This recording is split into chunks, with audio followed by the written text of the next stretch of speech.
Anda sering merasa lelah, badan lemas hingga kepala terasa pusing. Waspadalah, bisa jadi hal tersebut merupakan gejala dari anemia. Salah satu cara membantu mengatasi anemia adalah dengan mengonsumsi makanan yang mengandung nutrisi yang tepat. Dalam Hidup Sehat Plus kali ini, dokter spesialis gizi Meta Satyani akan memberikan menu makanan sehat yang baik dikonsumsi oleh orang dengan anemia. Apa saja bahannya dan bagaimana cara membuatnya? Yuk kita simak. Nah, yang pertama kita harus mengetahui terlebih dahulu apa sih itu anemia? Anemia adalah suatu kondisi di mana sel darah merah atau hemoglobin jumlahnya kurang dari normal. Pada wanita dikatakan anemia bila hemoglobin kurang dari 12 gram per desiliter, sementara pada pria bila kurang dari 13 gram per desiliter.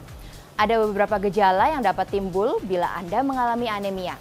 Misalnya seperti mudah lelah, wajah pucat, kemudian jantung berdebar dan juga sulit berkonsentrasi. Ada beberapa penyebab yang menyebabkan kejadian anemia, seperti kekurangan zat besi, kekurangan asam folat, dan juga kekurangan vitamin B12.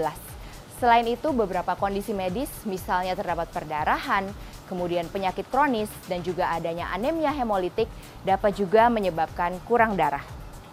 Lalu pemirsa, apa sih hubungannya sarapan dengan anemia? Sarapan sebelum jam 9 adalah suatu kebiasaan baik yang dapat memenuhi kebutuhan energi sebanyak 15-30% dari kebutuhan energi total harian kita. Bila kita kekurangan energi, maka energi untuk membuat sel darah merah akan terganggu. Akibatnya kita akan rentan mengalami anemia. Banyak penelitian yang sudah meneliti akan hubungan antara anemia pada remaja dan anak dengan sarapan. Dan hasilnya, beberapa penelitian di Indonesia menemukan bahwa remaja yang biasa makan sarapan memiliki asupan protein, karbohidrat, dan serat yang jauh lebih tinggi dan juga asupan lemak yang lebih rendah. Bahkan beberapa penelitian di Indonesia juga menemukan bahwa anak dan remaja yang tidak terbiasa sarapan memiliki resiko mengalami anemia 1,2 hingga 2 kali lipat.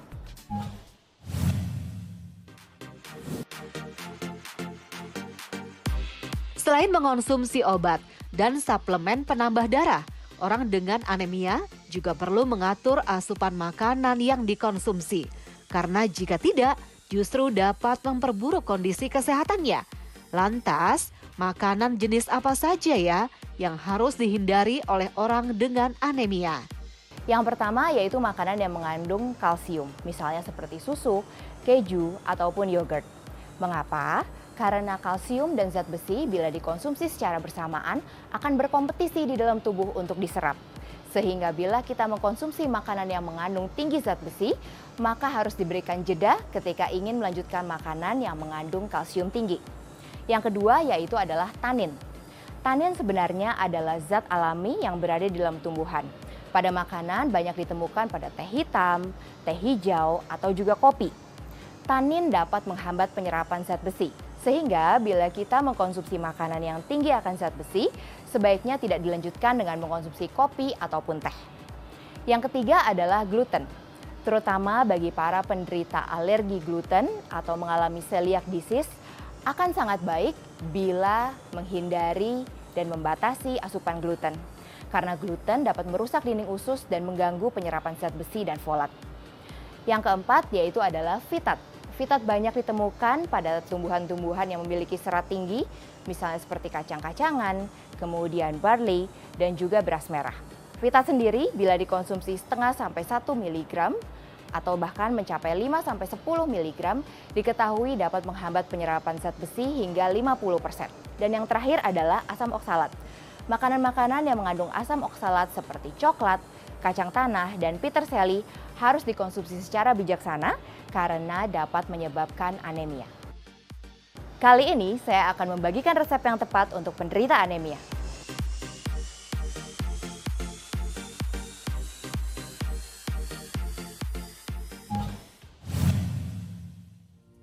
Hari ini saya akan membuat sajian yang tepat untuk para penderita anemia. Untuk bahan-bahannya, kita sudah pilihkan yang sangat tepat untuk dapat meningkatkan kadar hemoglobin darah. kita akan membuat bayam daging saus lada hitam. Yang pertama bahannya adalah daging merah. Daging merah mengandung zat besi dan juga vitamin B12 yang tinggi. Untuk berikutnya ada bayam. Bayam adalah sayuran hijau yang juga sangat tinggi akan kandungan zat besi, juga adanya vitamin A, C, dan E yang membantu untuk penyerapan zat besinya. Selain itu ada tomat. Tomat selain juga mengandung folat dan juga zat besi yaitu sebanyak 3 mg per 1 onsnya. Selain itu, tomat juga mengandung likopen dan juga vitamin C yang tinggi yang sangat baik untuk meningkatkan penyerapan dari zat besi. Pertama-tama kita persiapkan untuk bayamnya terlebih dahulu. Untuk bayam dipersiapkan sebanyak 300 gram, dipetiki dahulu. Bahannya kita siapkan. Sambil dipersiapkan untuk airnya sebanyak kurang lebih 250 ml. Tunggu sampai mendidih sambil kita memetiki bayam. Kemudian kita juga persiapkan 2 siung bawang putih yang sudah kita iris sebelumnya. Jangan lupa juga dipersiapkan bumbu garam dan merica untuk menambahkan rasa.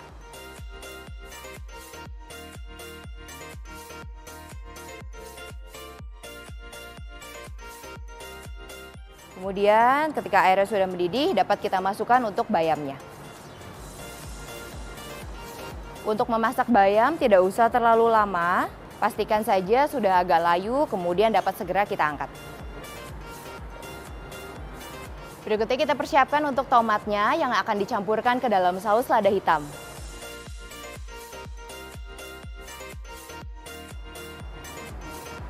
Nah, dapat kita lihat bayamnya sudah matang.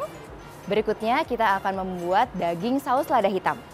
Yang pertama, setelah kita menyiapkan bayam yang sudah ditiriskan, hasil rebusan dengan bawang putih tadi, kita persiapkan wajannya untuk menumis mempersiapkan daging dan saus lada hitamnya.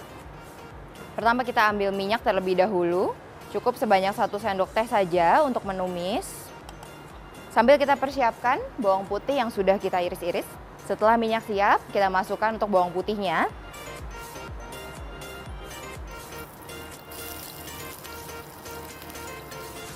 Nah, bila pemirsa menyukai campuran juga dengan bawang merah, dapat ditambahkan bawang merah ke dalam sajian saus lada hitam. Tumis sampai harum, kemudian siapkan untuk daging merahnya.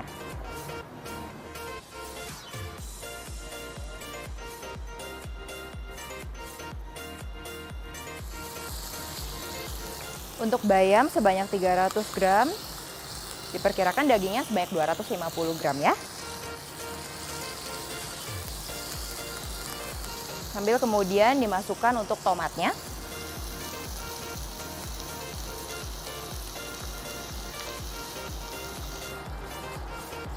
Kemudian diberi campuran saus, yaitu saus tiram sebanyak 1 sendok makan.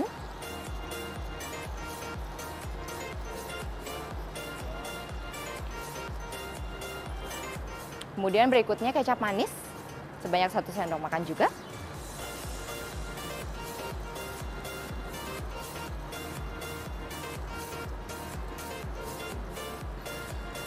Jangan lupa untuk tambahan sausnya diberikan juga untuk bubuk lada hitam.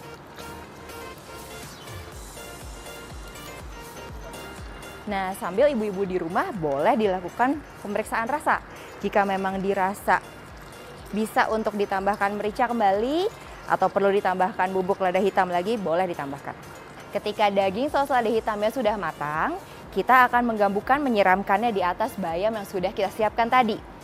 Nah, daging sendiri adalah sumber besi heme, yang mana konsumsinya akan sangat baik bila digabungkan dengan bayam, contohnya yang merupakan sumber besi non-heme. Karena ketika daging atau sumber besi heme dikonsumsi, maka di dalam tubuh akan dilepaskan asam amino yang membantu penyerapan zat besi non-heme, yang penyerapannya hanya setengah dibandingkan besi heme.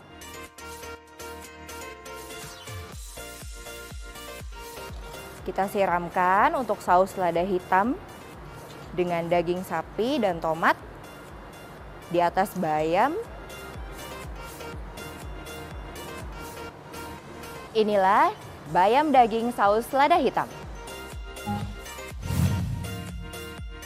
Untuk meningkatkan penyerapan zat besi, akan sangat baik bila pemirsa setelah mengkonsumsi bahan-bahan makanan yang tinggi akan zat besi, kemudian dilanjutkan dengan mengkonsumsi vitamin C. Salah satunya misalnya sari jeruk seperti ini. Saya Dr. Meta Satyani, spesialis gizi klinik untuk Hidup Sehat Plus.